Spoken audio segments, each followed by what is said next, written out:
आ गड़िया ना चूसू ओहू से ना होई ताकि हनी हम लड़ो चूस लिया पेटवा भर जाई। ये भौजी हई हौ कटवा दी हो डायरेक्ट कह न कि दोनों अपन चुचिया टवा दी।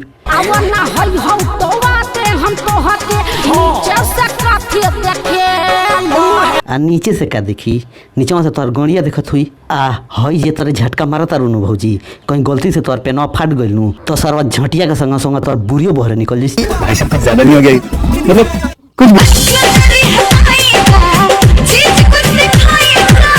ए भौजी तू डायरेक्ट काहे नहीं कहत कि दोनों चुचिया देखाई का।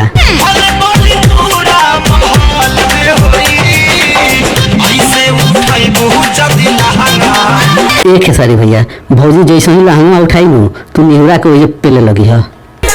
धीरे धीरे लहंगा उठावा फिर आगा से आगा सटावा। आ गड़िया से गड़िया ना सटावा कर बहन चोद हम आज ले ये सुन रहनी है कि लाने से बूढ़ सटावा लेकिन ई सरवा आगा से आगा सटई सा। ई सरवा गानवा लिखे वाला ना ई सरवा मुंह पी के गाना लिखता ना आजकल।